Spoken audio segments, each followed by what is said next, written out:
Hi, this is Akshay, and I'm going to talk about life before and after Cosmos as a software engineer. So here's an example of a PR I put up.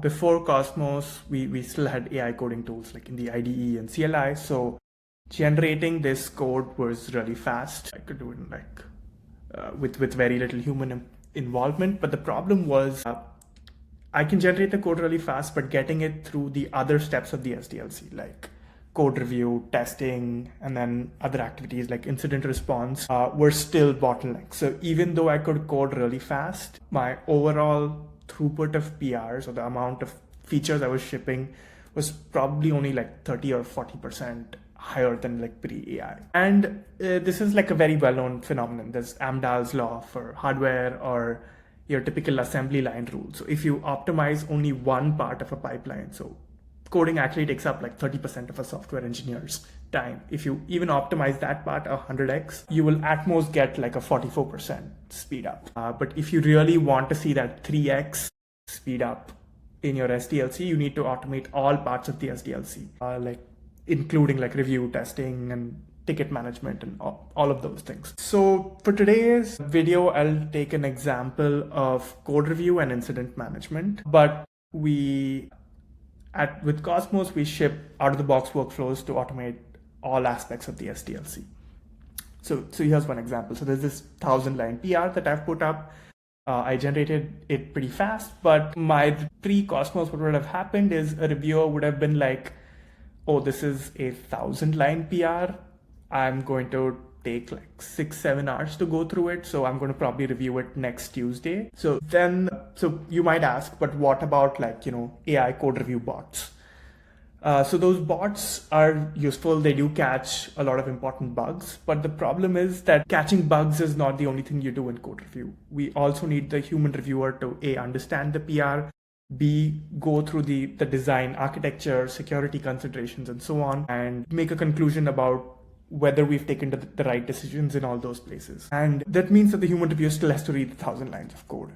But with Cosmos's new code review system, we have agents driving code review and pulling in human only for knowledge transfer and judgment calls. And this means that this 1,000-line PR is getting reviewed in 45 minutes. And now my collaborator is like, okay, it's like just 45 minutes. I'm going to review it right now. And the PR is merged like soon after. So let's get into like a little more details about what it's going to look like. So the first piece is this deep code review agent. So this is an autonomous agent that's going to inspect every single line of code, and it's going to catch 100% of medium and high severity bugs. So anything that's an objective bug has been caught by this agent, and you can assume that the PR is free of those kinds of bugs. Next, we have the PR author agent, which is another kind of automation that automates my work as a human reviewer. So the code review agent has posted a comment. This PR author agent has come in, made a good decision call on whether this should be fixed in this PR. And then it replied to the comment. It also put up a new commit on my behalf, fixing the issue. And this is not all. It's going to fix CI failures. It's going to fix merge conflicts. So my role as a human author, after having put up the PR and assuming I understand the PR myself, is almost zero. I just come in to click the merge button. Like I browse through the PR, make sure, all the comments look okay, and then I just click the merge button. So my involvement is very less. So and the human reviewer has not been involved till now. So before the human reviewer has even set eyes on the PR is already in pretty good shape because all, objective bugs have been fixed. Next, we have the human reviewer come and do pair review. So this is the only part where the human reviewer is involved.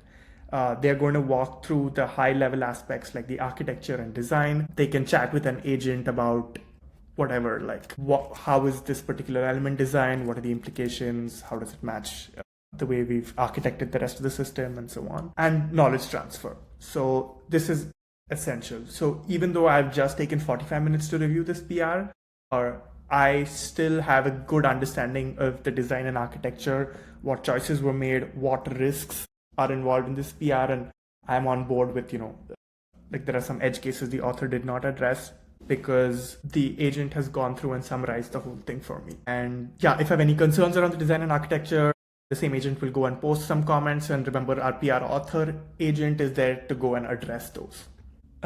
Finally, there's one other aspect of the code review automation, which is the PR risk analyzer. So if I have like a tiny PR with 6 lines and it's a pretty low risk PR, I just want it to be approved. What typically will happen is that such a small PR is kind of low effort on the reviewer, but what used to happen was when my reviewers were blocked on code review, they would take like a day to get to this PR, even though it's like a tiny PR. Instead, with the PR risk analyzer, there's 0 human involvement and this PR is just approved. So today, this is roughly just 10 to 15% of the PRs, but that will go up over time.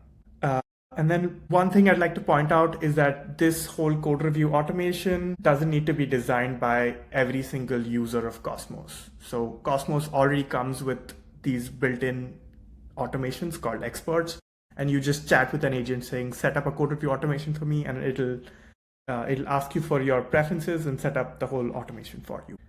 As a second example, let's take incident response. So what happens when you start, when you're able to write code really fast and review code really fast, you're able to ship a lot of features. But the problem, then the bottleneck moves further down. So I'm shipping a lot of features with a really small, we're doing that with a really small team, but now the on-call load is become a lot. So on this channel, we get, let's say, 10 alerts like 5 to 10 alerts per day. And investigating a certain alert takes me around 30 minutes. I need to go through the logs, look at the metrics, look at recent deploys, look at what's been merged. And that takes up a lot of my time. Basically, if I'm on call, if I was on call earlier, I would be spending very little time doing any feature development that week. But now we have an agent that's actually running most of the incident investigation. So my involvement as an on-call engineer has been reduced by a lot. I only come in for the judgment calls, and it's the agent that's doing most of the investigation.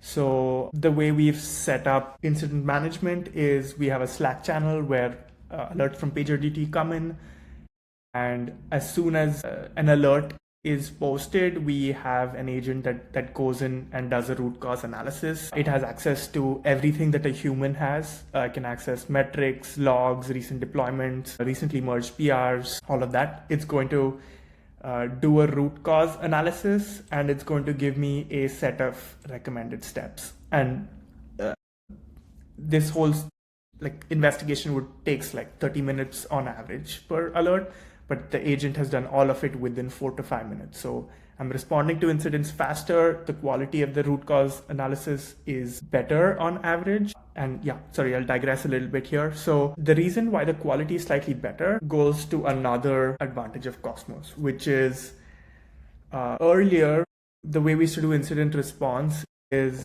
I would manually look at alerts and metrics, and maybe I'd use my IDE agent to do some investigation. But setups were quite fragmented in the sense that I'd have some workflow, my colleagues would have some other workflow, and not all of them were as good quality and not all of them were as automated. But now we have one person set up this automation for the whole company, and everybody benefits from a standardized incident response agent that's fast, high quality, and very automated. Then the human's only role is to kind of ask any questions if it needs to, or else it needs to the human needs to take a judgment call on which of these recommended steps it should go ahead with. So in this case, I'm just going to say, go ahead and tune the alert to 1 hour and put up a PR for this. And I'm going to have the agent go ahead and, kick off a PR for this. And then you remember we had our code review agents, which are going to kind of drive the code review process. So again, that part also is going to take very little human effort. Yeah, and that's about it. We can extrapolate this to, a lot of other things like planning, writing design docs, creating tickets, doing end-to-end testing. And once you automate all those pieces, you will start to see a huge speed up in your software development cycle, because we would have automated 100% of the processes that it encompasses. Yeah, that's about it. Thank you.